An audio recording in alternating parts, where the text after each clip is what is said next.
examine this issue of tipping, which has puzzled economists for some time, and we'll talk about why that has been here for a bit. But there's another reason why I wrote this down, and there's some growing interest in it. There's a no tipping movement that has been sweeping across the United States in the past, I'd say half decade, 5, 6, 7 years maybe.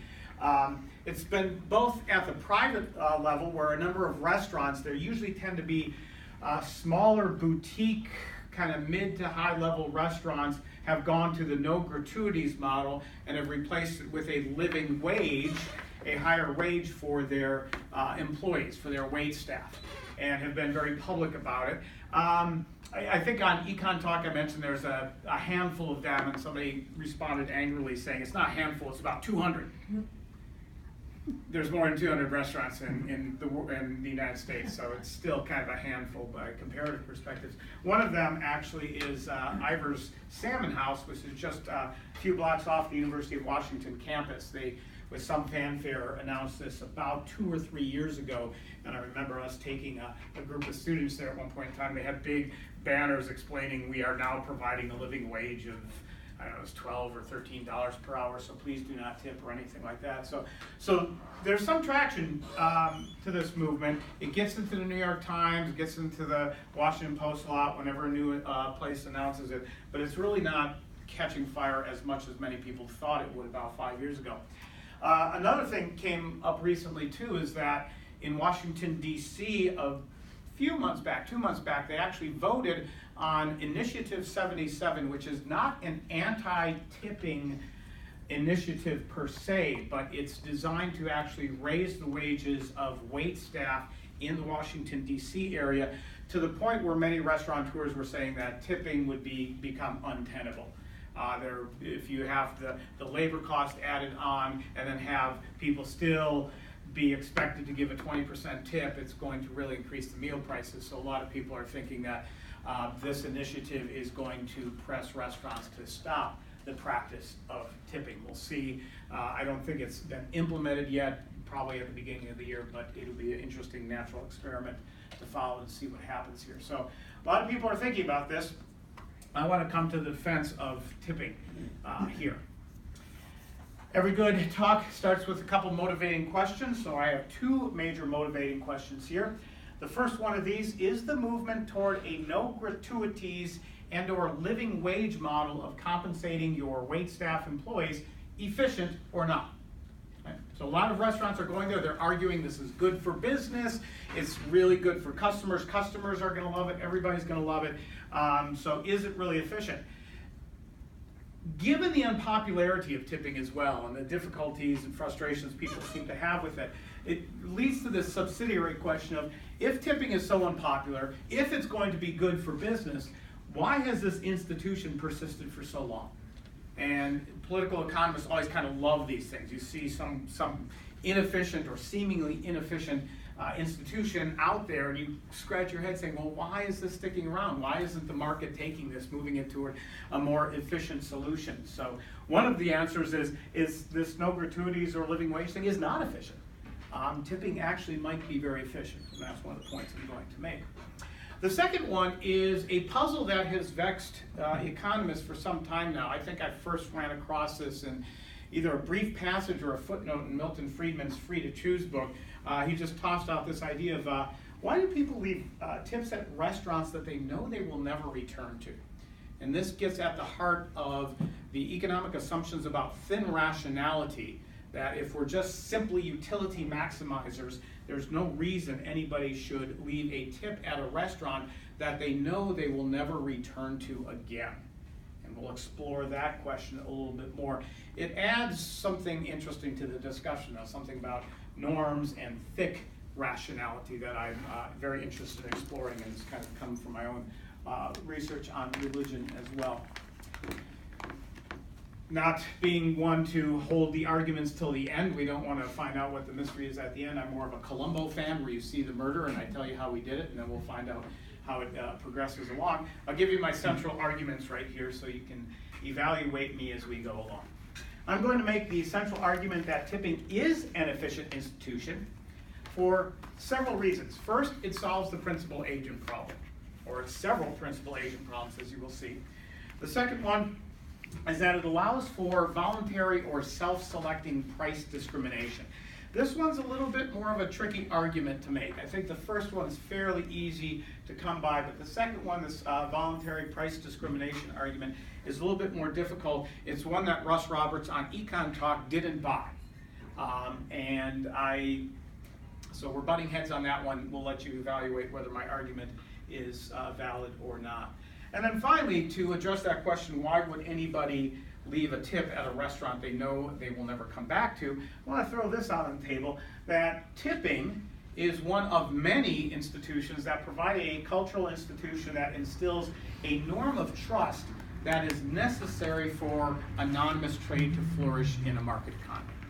And I think that's very important and something that a number of economists, political economists, sociologists have been looking into, bringing culture back into the mix and thinking about how norms and values and rituals and rights and all those things actually function in society.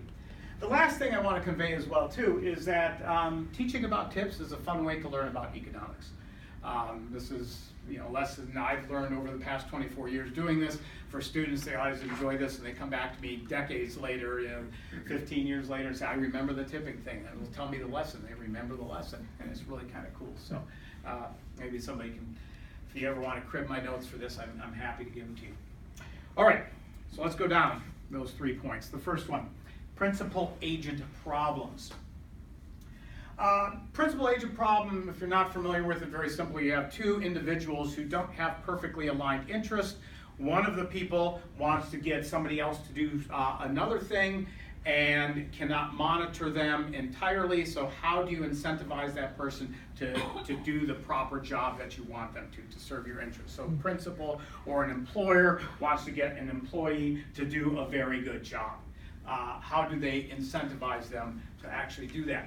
It's common here in the restaurant industry, right? A restaurateur wants to serve customers. They set up a business, we have a wonderful restaurant, want to make customers happy. They're probably very interested in doing that and serving others, and they want to provide good food, good service, a good experience overall.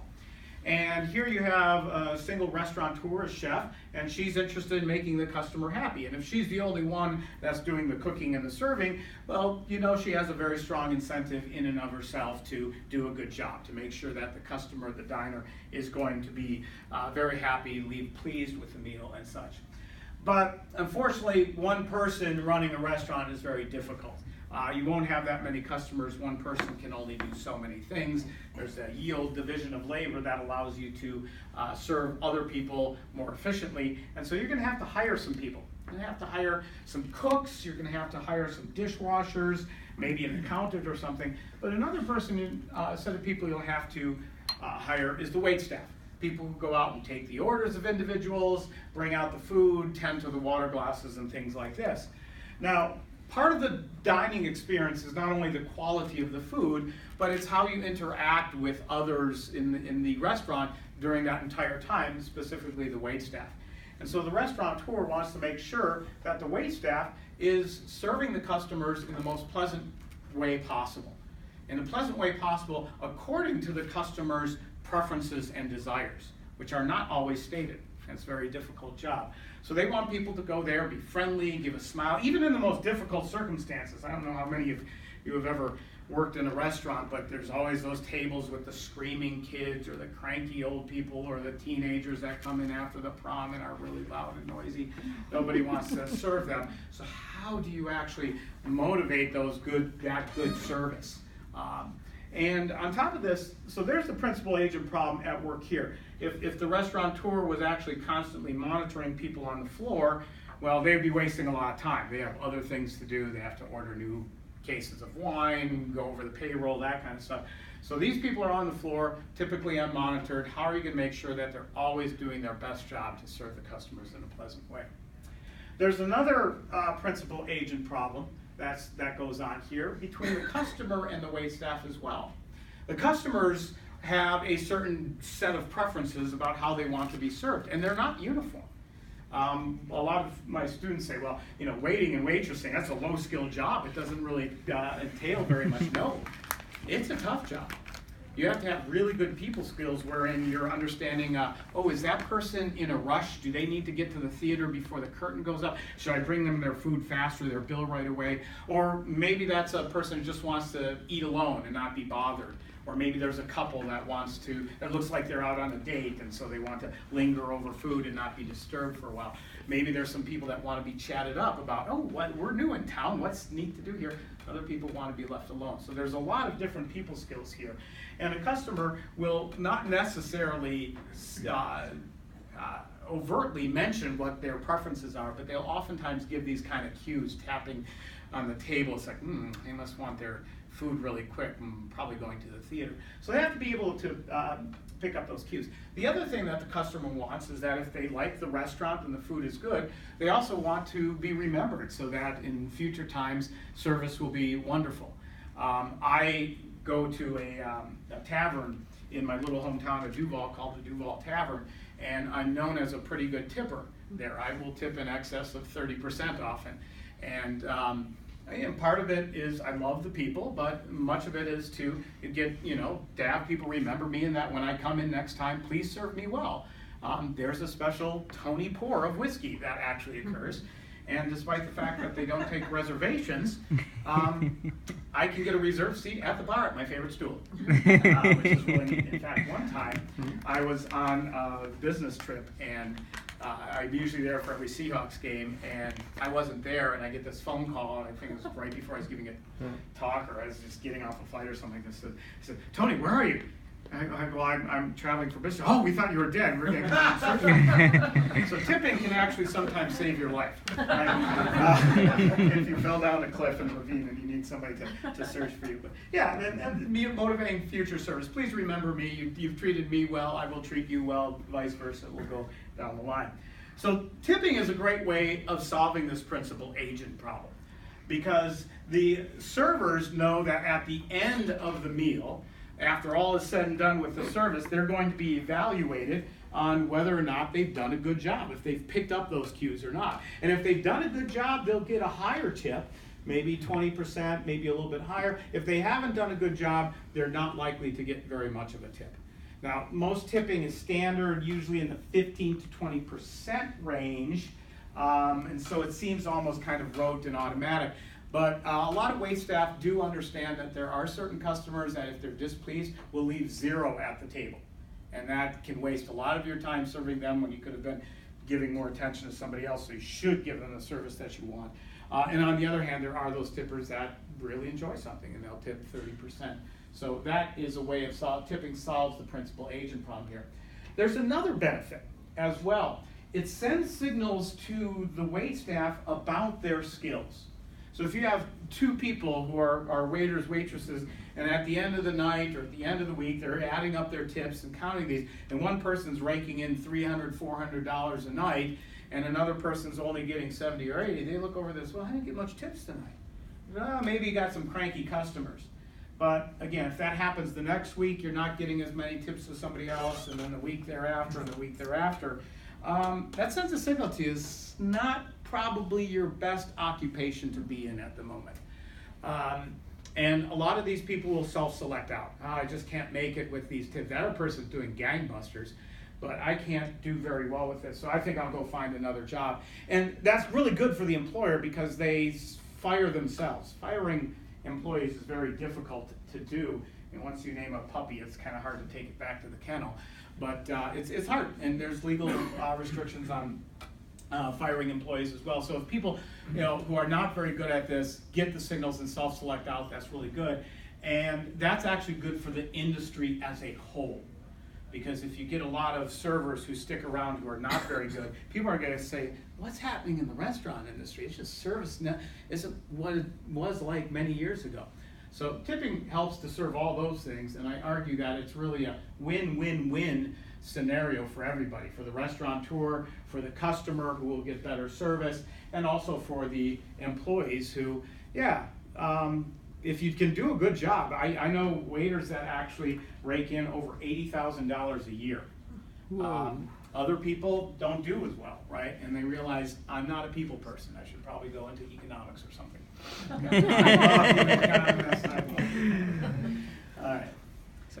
So you think about the principal agent problem. You think about who do we tip and when do we tip, right? And if you just move outside of the restaurant industry, you can kind of see that there's principal agent problems involved here. The bigger the principal agent problem in the service industry, the more likely you are to see tipping. So sit-down restaurants, we tip at. McDonald's, no. Fast food restaurants, this is a very simple transaction. I ordered a hamburger, turn around, get the hamburger, here it is. Okay, so there's not a lot of interaction. So we don't tip at McDonald's or Burger King or other places. If you go to Starbucks and you get a latte, and it's a special latte with a half twist this and a certain temperature and nutmeg and this, that, well, you're asking for customized service, you're more likely to lay down a tip. But if you just order black coffee like I do, you really don't tip. Maybe you drop a few coins into the bucket that's sitting there, but there's really not any significant tip that goes into that. Pizza delivery. I used to work for the pizza industrial complex. I was in big pizza for a while, and I can tell you, I knew who tipped and who didn't. And if you did not tip, your pizza kind of came damaged sometimes. I remember that. Whenever my wife and I moved to a new place or something, we always throw out a huge tip for the pizza delivery folks, because next time we get the few extra mushrooms and the service comes really fast for us, which is good. But interestingly, you do not tip your trash collectors or UPS drivers. They're delivering stuff or bringing services to your home, but you don't tip them often. Maybe your trash collector around Christmas or something like that, but usually you don't, right? Because it's pretty easy service that you can monitor. They didn't pick up the trash today? Call Waste Management. Hey, what's up? Taxi rides. This is an interesting one. We do tip taxi drivers. By taxi ride in here, I did tip my driver. But interestingly enough, we don't tip Uber drivers. And that's kind of a puzzle in and of itself. I hear some muttering here. It's okay, I hear. Yeah. Hang on. Okay. We tip our hairstylists, right? Our barbers and the people who do our hair and nails or other things like that. But we don't tip Walmart employees. And when I ask students, why do we tip people in restaurants, they always go, well, because they don't make very much. We feel sorry for them. Well, people who work on the floor at Walmart don't make a whole lot either. But if they help you out saying, hey, where's the fishing gear? Oh, aisle 17. Do you throw them a buck or two? No, you don't. So it's not always related to whether or not you're poor. And people, hairstylists who make, tens of or hundreds of thousands of dollars a year actually still get tips and things like that as restaurant waiters at 5-star restaurants. Hotel housekeeping. We tip at hotel housekeeping. Or do we? I didn't know until very recently you're supposed to tip housekeeping. I do now, and I'll tell you how I found out a little bit later in the presentation. And then finally, there's this interesting phenomenon that's rising, self-serve frozen yogurt shops. They always have these little bins there that say, please leave a tip, I'm trying to get through college and stuff. And I always kind of wonder, I did all the work, I should be tipping myself. But you will notice that there's not a whole lot of money in those tip jars. There's usually $1 they put there at the beginning of the day to signal to people, please tip, and the dollar bill is great. But mostly it's, it came to $3.87 for your yogurt, so I dropped the remaining 13 cents into the jar because the marginal cost of carrying too much change in my pocket is getting exceedingly high nowadays. Or they'll try these little tricks. They got little tip jars. Who's better? We have the University of Washington or Washington State when we play our Apple Cup here. It says, who's better, Mark Sanchez or Tim Tebow as quarterbacks? There's no money in either of those, just by the way, for that kind of thing. So again, you look through this and you do a litany of, where do we tip and where do we don't. You see the principal agent problem tends to be a little bit more exacerbated in places we do tip than where we do not tip. Now, I mentioned Uber up here, and some people were like, well, Uber tips. I know. Because about a year ago, April 24th, 2017, I was asked to write an editorial for Forbes, and I said Uber would be wise to let passengers tip. So that was, again, right there, April 24th, 2017. And almost exactly 1 month later, on June 23rd, 2017, Uber allows riders to tip drivers via app matching Lyft. Yes! That is success. I know economists always want to feel like we're making an effect in policy, and I like to think that I changed the way that Uber does business. So you can thank me later for that. Actually, had people want to kill me for that, but I think there's other reasons that went on. Actually, taxi drivers in New York City were lobbying pretty heavily to get Uber to take lists, because a lot of millennials who used Uber and then occasionally had to take a taxi never tipped the taxi drivers. And so there's this like, whoa, the taxi cab union, I think it was New York, maybe Philadelphia, came out very strongly and said, we want them to accept tips because the norm is changing, and the norm is changing in a way that directly hurts us, especially the folks who are dealing with these very expensive medallions that we have to hold on. So interesting story to be told there. All right, that's the principal agent problem. I think that's the easier explanation for why tipping is fairly efficient and why it persists. This one is a little bit more trickier. What I call voluntary or self-selecting price discrimination, and I use this as well to give students a lesson in gains from trade as well. This picture up here has a huge hazard for a restaurateur in it. It's not the fact that the waitress actually has her thumb in the omelet, which is, if you zoom in, you actually do see that, but it's these things: empty seats. Empty seats are devastating for a restaurant, in part because if you're leasing out a building, or you have a large building, you're paying property taxes on it, empty seats represent the deadweight loss. You don't want that. If you have lots and lots of empty seats, you're not making the revenue that you could be. You might go out of business. On top of that, you do have to hire some staff that is going to be on call at 2 o'clock on a Tuesday afternoon in case a number of people come in and want to be served. And if nobody ever comes in, you're paying those people, you're paying the dishwashers, the chefs, the staff, the wait staff, and they're not doing anything. You could maybe find other things, go trim some weeds outside or something like that, but you would rather have people coming into your restaurant and filling those seats as much as possible. And a good restaurateur will actually have a good plan for managing the throughput for those restaurants as well. So how can tipping actually affect this? Here's the lessons with gains from trade that go on here. Here we have a restaurant owner, and we have a number of different customers here. And on the bottom line, we just have a line of money, right? Some kind of value denomination going from 0 to lots of money on the other side there.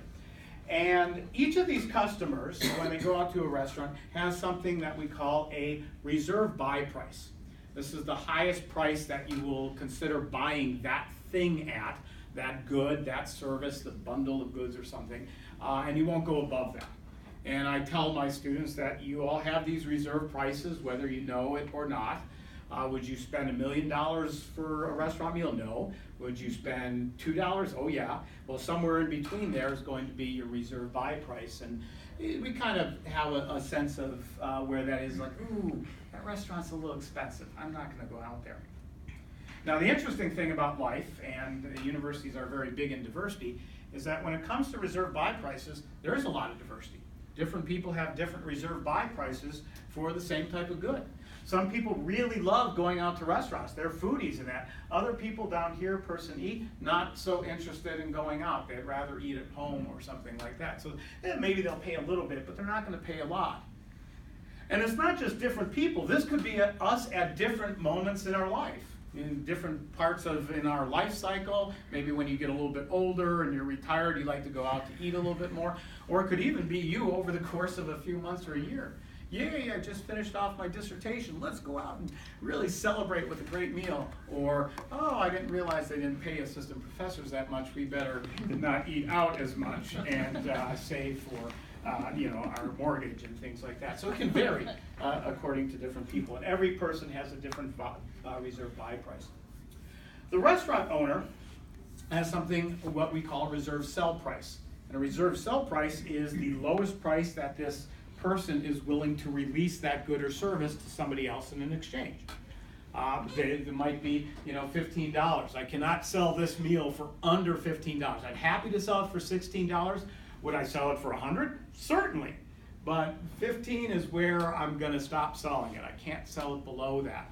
And a lot of things go into this reserve sell price, including the rent of the building, the ingredients of the food, the electricity, your regular labor costs. A lot of labor costs are fixed labor costs and such like that. So What you have here in between the reserve sell price and the reserve buy price are the gains from trade that could be realized at any point in time. And price discrimination is this interesting economic concept. Russ Roberts doesn't buy it as much, but it's this concept of trying to do this fun dance of figuring out how can you shift the gains of trade more toward the owner or the seller. We're all kind of doing this dance. If you've ever negotiated for buying a car or a house, there's a lot of give and take to find out where you could benefit the most. And restaurant owners are doing this as well. They say, well, are there customer A's out there? They don't come with signs that say, I'm going to buy something for $100 and you charge them that. You have to kind of figure out how we can capture that person without alienating any of these other people. Because if you do, those are lost tables and lost business here. The difference here between the reserve sell price and the reserve buy price is where gains from trade can be realized, and also represents here in the top one, A's potential gratuities. So let's say the restaurateur does sell it at their lowest reserve buy price. But one of the things they say is, well, maybe if we shift some of the variable cost over to the customer through this norm of tipping, says if they did a really good job, give them 20%. If they didn't do that good, just 10%. And if they did a really, really good job, give them 30%. Right, shift some of the responsibility for negotiating that price down to them as well, and that's where the person A could actually be tipping it here. And for the restaurateur, this is really kind of good because they can have a lower price for their employees, which allows them to have a lower reserve sell price and potentially capture more customers here. But at the same time, it allows people who value the good more to go ahead and pay more for it. It's really kind of beautiful. We all pay a different price for the meal that we have based upon how we tip and how we felt that the service was.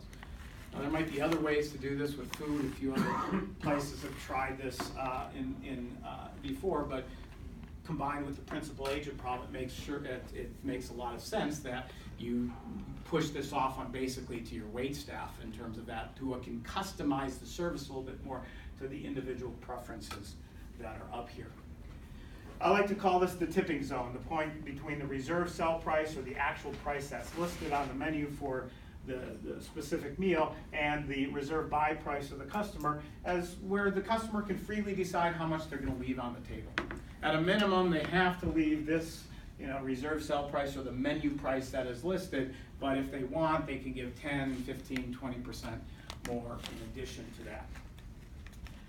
What happens though if we move to a no gratuities model and move to a living wage model? So what we do is we take the variable cost of the servers or the variable compensation to the servers off the table. The customers, you're no longer responsible for that. And many people go, oh, that's so good. I hate figuring out how much to tip, it's so difficult. And they basically just price it into the menu. And so now it's going to become a fixed cost, and the price of the meal is actually going to now have to rise because that variable cost now becomes a fixed cost.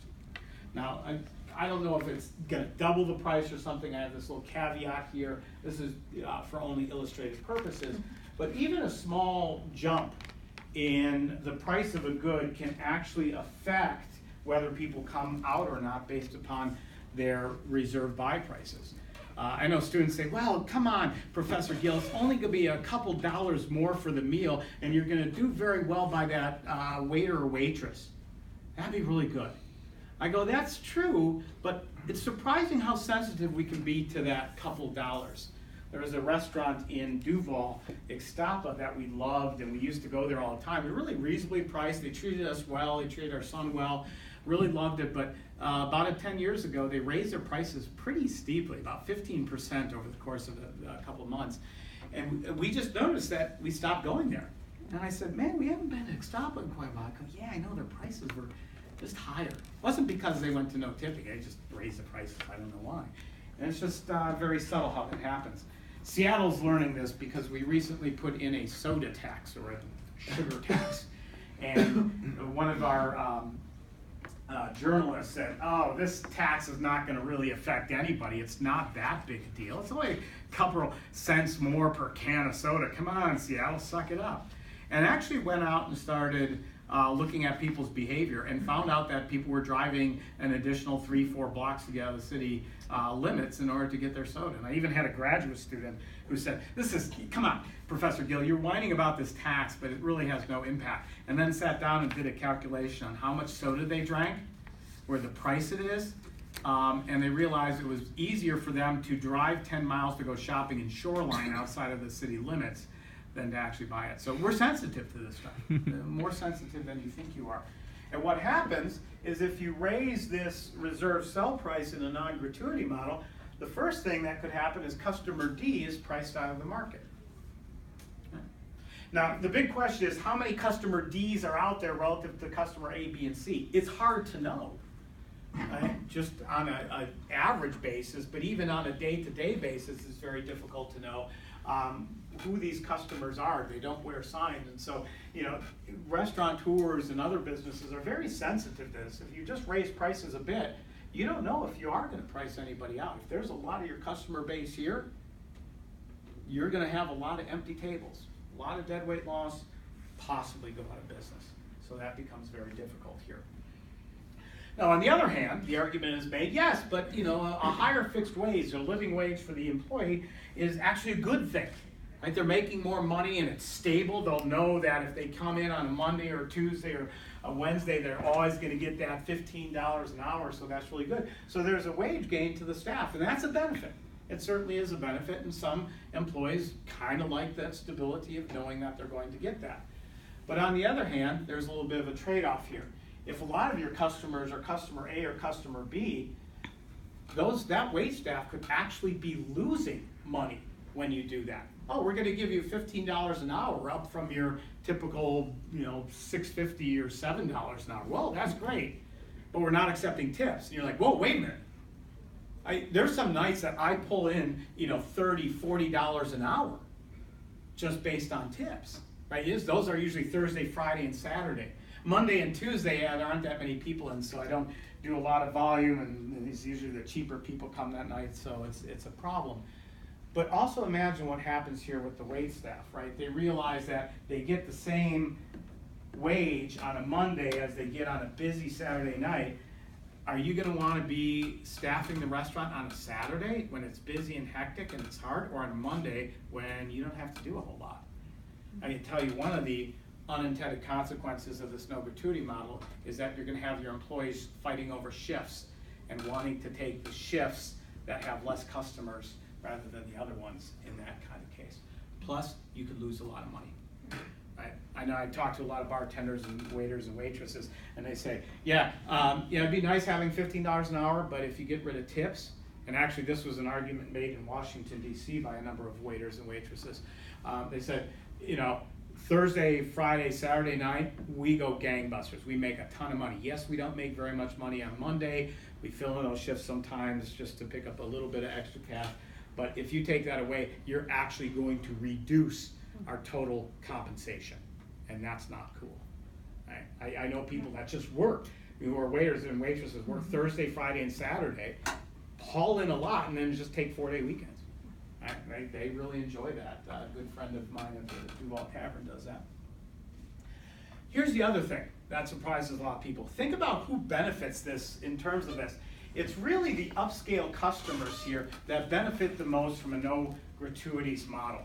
Because now, you know, the person who is like, oh, I was going to drop 20 or 30% additional onto that meal, no, they just raised the price by 10%. Oh, great, I get to capture more of those gains from trade.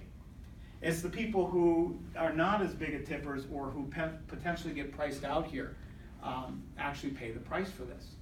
And yes, it's nice that maybe the employee gets a little bit more money, but there's a flip side to that.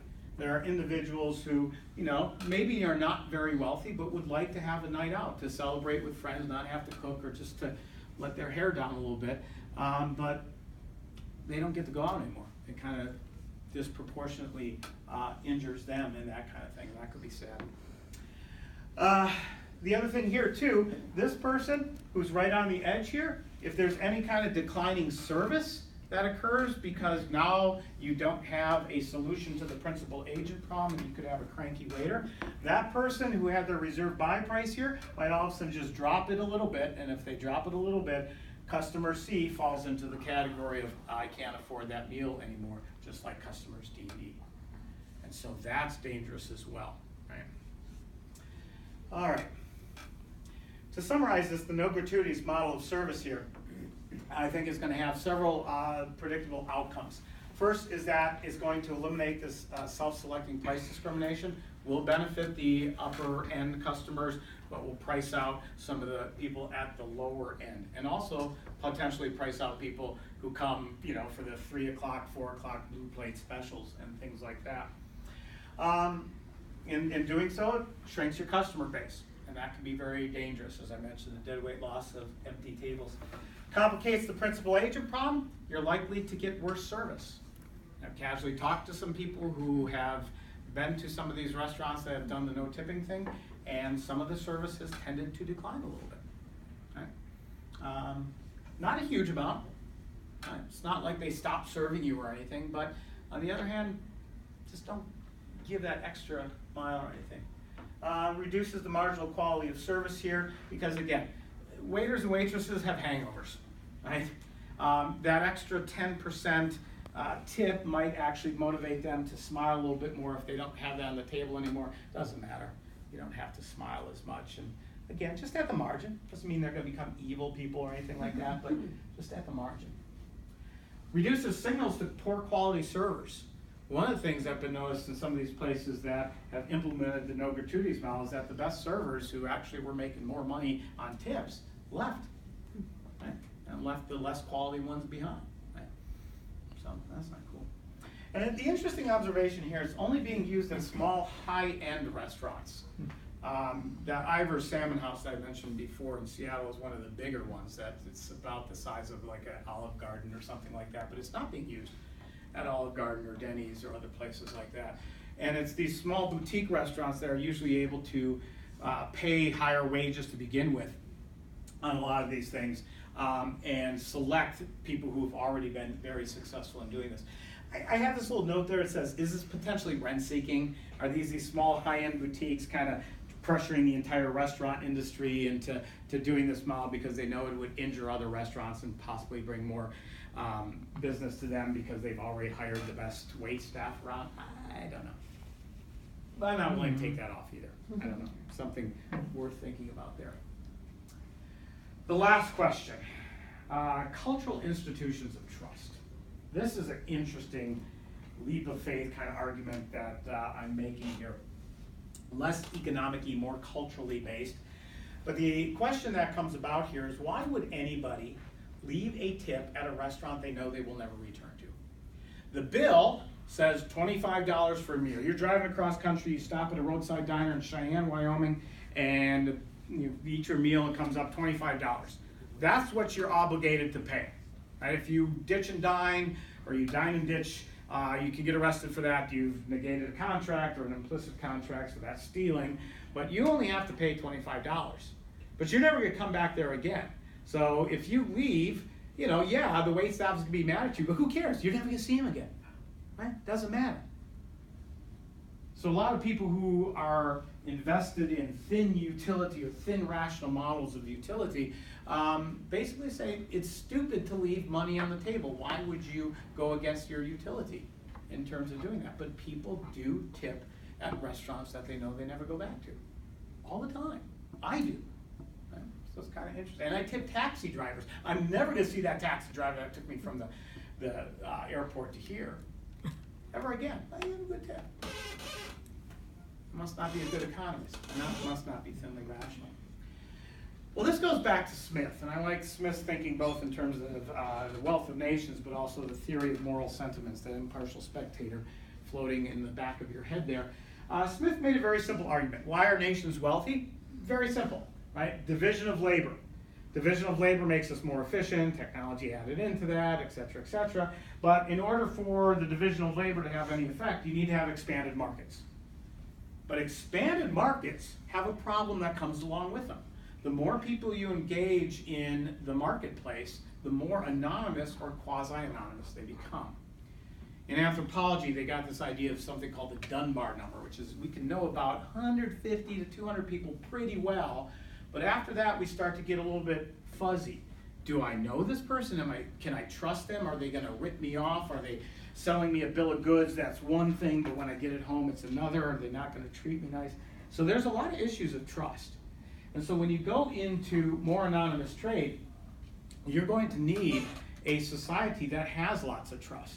You know, think about this on stuff on eBay, right? I'm buying something from somebody all across the nation in Florida. Do I trust them that that deck of baseball cards is in mint condition and doesn't have any rips or tears or folds in them? Well, you know, high trust societies, people will be more likely to engage in trade than low trust societies. And a lot of our activity, economic activity, for those of you interested in doing research projects, really kind of built around how do we alleviate uncertainty and build trust in societies. A lot of our institutions do that. eBay does this, and by rating systems and all these kind of things. So anonymous trade requires trust. Well, how do we do this? How have we done this for thousands and tens of thousands of years? And the issue is I would like to bring up is normative rituals about us burning our first fruits, or burning the best lamb or something like that, or making sacrifices.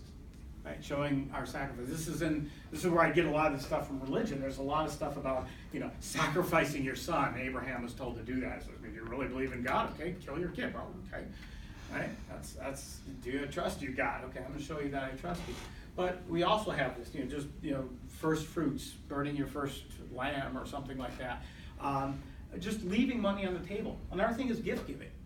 Right? Why do we give gifts? That's another one of these economic puzzles. Many economists have argued Christmas is very inefficient because we give people gifts that they don't really want. It might not be the gift per se that's important, it's the giving of the gift. To say, listen, I'm willing to burn some resources to show you that I'm a trustworthy individual. Because when it comes down to it, you need me at some point in time, and I need to instill in you the idea that I will be there. I will make sacrifices for you so that you can trust me and you want to interact with me. I learned this by dating. Right? If you go on a date, your first date, and is this person potential spouse material, and you go on a date and you don't tip very well, and if you pull out a coupon for the meal, you're not going to go on a second date. True story. You need to tip pretty well, right? To say, listen, I'm getting here for the long. I'm going to burn resources. I don't have to, but I want to show myself as a generous person willing to make some sacrifices in order to have that. Now, tipping is only one way of doing this. There could be many, many other things. As I said, gift giving. So not all cultures actually engage in the cultural institution of gratuities or giving gratuities. Japan doesn't. But there's a lot of this little gift giving that goes on. I've learned from my Japanese students, they say, oh, we don't tip. That's an odd thing, but we give gifts all the time. I'm like, well, that's kind of like tipping, which is kind of interesting. So, oh, yeah. So again, it's difficult to figure out why any of these institutions arise, but they actually have an important functional operation in the economies. And I just found this out a few weeks ago. I was reading another book in Hobbes's Leviathan, the fourth law of nature. He says that nature is solitary, nasty, Brutus, and short. We're all going to end up killing ourselves. Well, Hobbes went on to make the observation we didn't all kill ourselves. Somehow in that state of nature we were able to survive. And he goes through a list of, I guess it's, I forgot if it was 7 or 12 different laws of nature. And the fourth one here is really telling. He says that a man which receiveth benefit from one another of mere grace, just of leaving money on the table at a restaurant you never know you go back to, endeavor that he which giveth it has no reasonable cause to repent him of his goodwill. For no man giveth but with the intention of good to himself. That's the thin utility assumption there. That's Homo economicus 101. Because gift is voluntary. And of all voluntary acts, the object is to every man to his own good. Now, what is his own good? His own good is actually living in a society where everybody trusts one another, and this is where he goes on, of which if men see they shall be frustrated, there will be no beginning of benevolence or trust, nor consequently of mutual help, not of one man, reconciliation of one man to another, and therefore they are to remain still in the condition of war. We do it because we don't want to go to war. We want to tell other people, listen, I'm friendly. I'm a good person. My mom told me to, show myself always as a good person, even when it doesn't necessarily benefit me. And if everybody does that in a society, trust builds, benevolence builds, mutual help. People actually stopping alongside the road to help you fix your tire actually occurs. And that stuff is really what greases the wheels of a market economy, I would argue. Hobbes would have been a good tipper, I would argue. How do such norms originate and change? Very difficult to tell. As far as tipping goes, the best we can discern is that it came about in the 16th century in England. Really difficult to tell because it's kind of subconscious how these things actually develop. But there's attempts to change these things. And I mentioned before, I never knew that housekeeping was supposed to be tipped at hotels until I went to a Marriott a couple years ago and they left an envelope saying, your server was, Ted or something like that, or your housekeeper was Ted. And I said, oh, and they left an envelope. And I said, oh, he maybe wants me to be a pen pal. Great. Oh, no, it's for, oh yeah, I should tip. And by the way, when I do tip at hotels, I put a little note and I put a little smiley face, and they usually leave a smiley button or two for the person to make sure they have a good day. And I see the staff in the hallway and I said, listen, I'm at a conference, I got to prepare a presentation. Could you come early, because I want to be in my room at 2 o'clock. They come early. They leave me little extra balls of shampoo. I love that. Anyways, so that's the big question. How do they change or operate? I think a lot of this is in theory of moral sentiments. Right? The theory of moral sentiments has a lot of the golden rule built into it. How would you want to treat other people as you would like to be treated? And you have this impartial spectator looking at your behavior with somebody else, and you're thinking about that impartial spectator thinking at you. I got to be good to other people if I want other people to be good to me, and if society as a whole needs to be good to one another. So I think we could leverage a lot of the theory of moral sentiments, which is getting a lot more traction nowadays. And on top of this, I've been struck in this by James Buchanan, Nobel laureate, is one of my favorite public choice theorists. In Limits of Liberty, he talked about this, he uses this phrase, ordered anarchy. She says this beautifully. He says, anarchy, you don't have that coercive state telling you have to do this, and if you don't do it, we're going to find you out, we're going to monitor you, we're going to coerce you into doing it. He says, no, there's a lot of anarchy, but we find ways of managing this, of creating order, coordinating our behavior, acting in unison with one another via these very soft cultural institutions that have a lot more flexibility than these hard, fast public policy rules where you get thrown into prison or fined if you don't. And he emphasized the importance of etiquette, but he just kind of left it on the side. And he said, what might happen is that if our norms of etiquette, manners, including tipping, start to disappear, and we rely upon hard, fast rules, legislated minimum wages and things like that, we're going to start to lose some of our freedom and the flexibility in dealing with one another. I find norms and cultural institutions a way of basically bringing order to society, but ones that can adjust to local conditions and local knowledge all the time. So I find them to be very beautiful. The last thing I want to talk about is teaching tips, right? I've been doing this for 24 years and teaching this kind of thing, and one thing I found out that students always like to talk about the issues of the day, right? But if you talk about something like minimum wage, there's a lot of emotion invested in that. They have their party identifier, and they get their heels dug in and say, no, I don't like minimum wage because you're exploiting me, blah, blah. It's hard to talk to people on these highly salient issues.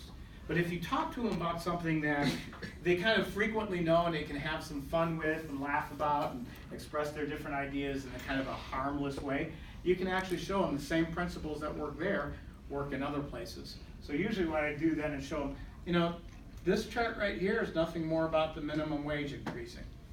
So now what do you think about the minimum wage? And you're like, I see it differently now. And so one of my favorite teaching techniques is always to talk about something in somebody's daily life, show them the principles that operate, and then sweep it over to something of high salience, as if daily life is not highly salient. It is. But these huge public policy issues, and it does actually affect the way students think about it, plus it gives them something that they can remember. With that said, One last thing. I didn't know I had this slide in here. I've given this to Libertarian Club. Try not to be a libertarian jackass. This is always good advice. Just don't be a jackass in general. But in Seattle, we're going up to the $15 minimum wage kind of thing. And some of the, this is one of my students at one of these cards, says, here's why I don't tip in Seattle. Economics 101.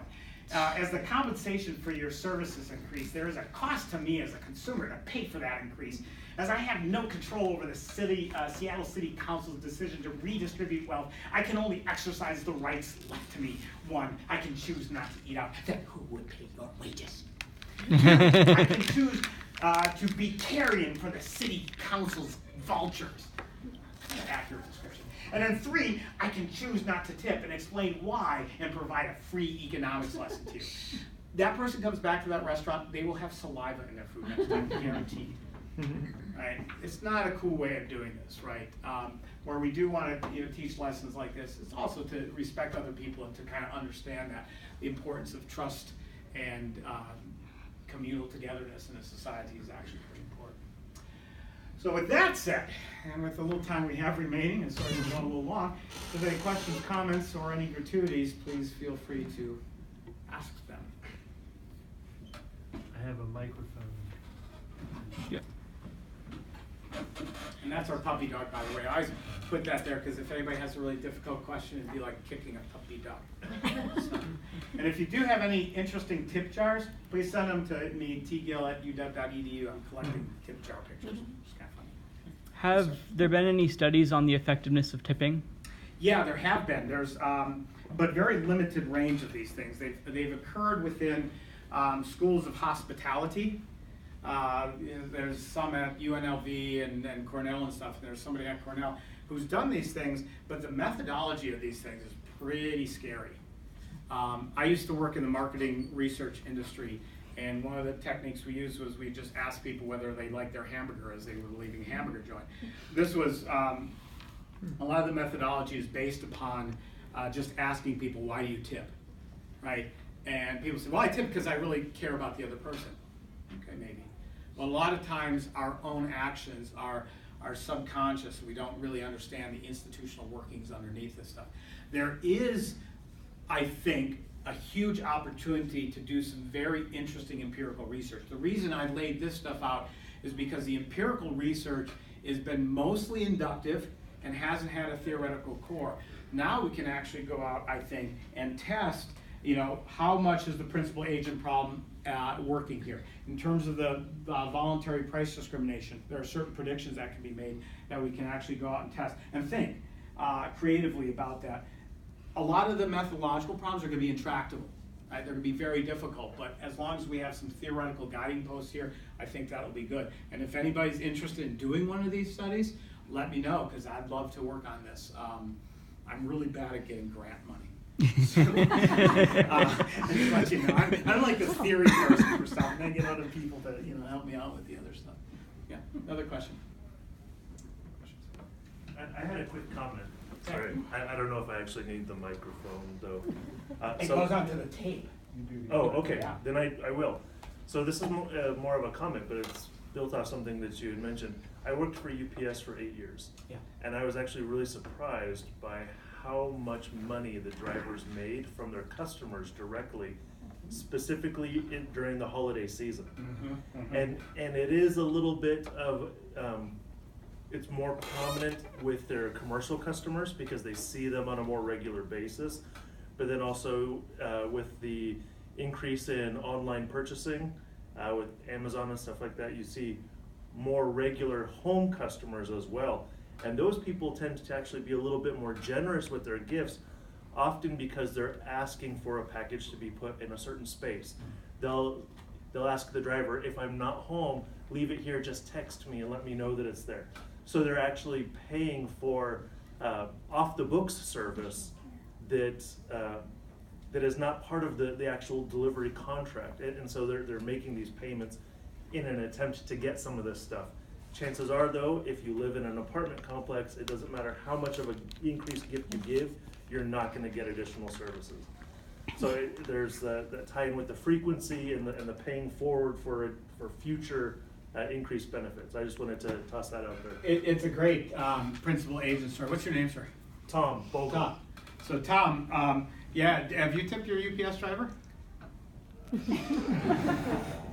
To be honest with you, I occasionally do, but I live way out in the countryside. I get lonely sometimes, and so I just order packages from Amazon so I can have somebody come out and visit. Thanks for coming out. But no, you know, around certain times, right? We want certain things delivered at a certain time, and also, I actually have a relationship with, actually it's the FedEx driver, and I say, hey, it's really cool. I walk my dog in this neighborhood a lot, make sure that you're not driving through really fast. And I don't give cash in those kind of instances. I give them like a 6-pack of beer, and they'll take that because if I don't, and so whenever I get a package too, they come up and it's placed really nice at the door here. If I hadn't done that, here's your package. Yeah, right? People remember tips, so that's a great observation too. Thank you. And I have tipped our septic. I live on a septic tank, and you really want to keep good relations with your septic people. Because when you need the septic pumped, you need it pumped right away. So, other comments, questions? Ross? Cultural variation. Had a long debate over tipping with an economist who's from the Netherlands. And he just could not understand why people tipped in America because they don't. And yet he didn't see any difference in service. So it was an interesting discussion, and so I wondered if you how different kinds of social norms exist and relationships built would create a context where you might have tipping or you might not have tipping. Yeah, so tipping, it might not be as visible as you think it is. And I always love this too because in Seattle we get a lot of tourists and newcomers, immigrants coming in from Asian countries where the tipping is not the norm. And restaurants actually have signs up there to explain, especially in the tourist area, Pike Place Market, that says, here in America we tip, and usually the tip is 15%. Now they're starting to put it on bills. Here's 10%, here's 15%, here's 20%. Just to remind folks, because there has been a problem in these tourist areas wherein people that they know from tourist areas, no waiter or waitress wants to serve them. Right? It's like, oh, here comes the Chinese tourist again. I'd rather take this bill, you take it, I take it. No. And that's not good for the customer. They want everybody to come in and be served equally well. So they kind of do that. Now, it might be the case, this is kind of a little snarky response, right? I have heard Americans go over to Europe and they say, the service is not as good unless you go to a really high-end restaurant. This is all anecdotal evidence. And they say one of the margins that it's not very good on is the ability to catch the server's attention, right? There's pleasance. You want to be pleasant and smile to people so that they don't treat you poorly, either. But it's the time that actually occurs. And, a lot of Europeans are like, well, why do you rush through meals here in the United States as well, too?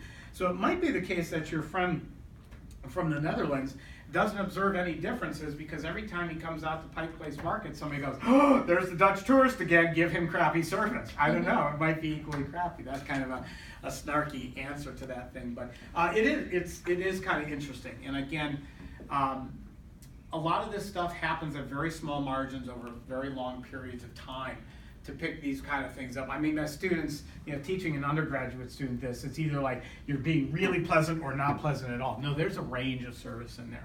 And these little small margins add up over time, and things like that. But yeah, interesting. Oh, by the way, in Europe too, in France, I thought France never allowed tipping, but there was up till I think the early 1950s, and I don't know why this ended. They did have a tipping culture, and one of the interesting things too was that the very highly prized restaurants on the fancy restaurant, there's a fancy place in Paris. I don't go there because I'm not a fancy person. But waiters would actually not get paid a salary or an hourly wage. They would actually bid to work at restaurants and then collect the tips. Wow. Yeah, I was like flabbergasted to find this, which goes back to the early things: is how do these things originate? Why do they decline? How do they function? And a lot of it's very difficult. It's not an easy problem to study for economists, but I think one that we should keep our eyes out in looking for. Yes. So you mentioned the normative rituals of the positive normative rituals of tipping. Mm-hmm. Do you have any normative rituals that are probably like positive for not tipping? Like if that culture becomes the dominant culture or the dominant way of interacting with wait and service industry? Yeah, so there's a lot of these things. When I talk to a lot of my students, I get a lot of students from Korea and from China. And they tell me that, yeah, we don't tip, but there's a lot of this gift giving between individuals all the time when you meet others. And again, it doesn't take place at a restaurant, right? But it is, somebody brings you a little, and it's interesting because they always do give me these little trinkets too. They come with me and they're nice. I mean, a lot of them I don't use or anything like that. They give me seaweed candy. Thank you. But I've come to understand that it's not just receiving the gift that's important, but it's the act of giving for them to say, listen, you can count on me in a future interaction. And so gift giving is obviously one to these. I'm very interested in the Old West, right? Wear a cowboy hat, and they used to have this thing called the Cowboy Code. And it's really interesting because in the West, it was a very transient population where, people could just ride into town, rip you off, and then ride away. You'll never catch them again. And, people had to deal with this, how you do this. And there's this written code. You can find the Disneyized version of it with Roy Rogers and things. But there actually is this code where, you're not supposed to touch another person's horse. You're always supposed to say howdy and tip your hat, right? So just even saying, hi, how you doing? Right? And you're always supposed to say, yo, I'm very good, even though you might not be good. Mm-hmm. It's this kind of a ritualistic thing, just to say, yeah, trust me, I understand your culture, you understand mine, we're on the same board here, or doing that. Another one of my favorite ones is that when you're out drinking with somebody in one of these Old West towns, first of all, you always drink with your gun hand. Okay, because then you can't shoot anybody easily, right, when you're in a fight. And number two, you always pour the other person's drink equally, right? And this is something I tell people in fraternities and sororities too. It's like, if somebody's pouring you more alcohol than they're taking in, they're trying to take advantage of you. Right? So, the equal of that. So these are little things, and I get my students and graduate students to actually go and look for these little things. I'm actually teaching a course in the economics of culture, and it's really neat because we have 5 students from different countries, from 5 different countries. It's going to be fun to kind of figure out what are these little things that help us coordinate. Why do we do these things? We never think about it very much, but we do. Why do we provide? Another good one. Providing food. If you ever go to a stranger's house in another place, they roll out a huge buffet. And I've lived in this modest family's house in Chile for a while, and the first meal was this huge buffet. I'm like, you can't afford this. And what they're doing, and this is common throughout the world, is that food is common to all of us, and I'm willing to sacrifice my, just this bounty and throw away food to tell you that, a month from now, a year from now, if you ever need me, I can be trusted, right, and that kind of thing. Another one is also giving out buttons. That was a very good question. You get a smiley face button. So you had a good question, so smiley face button. Tom, you get one with somebody else? Okay.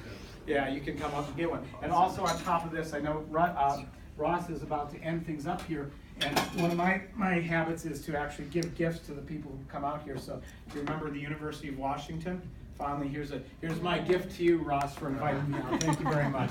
Thank you very much.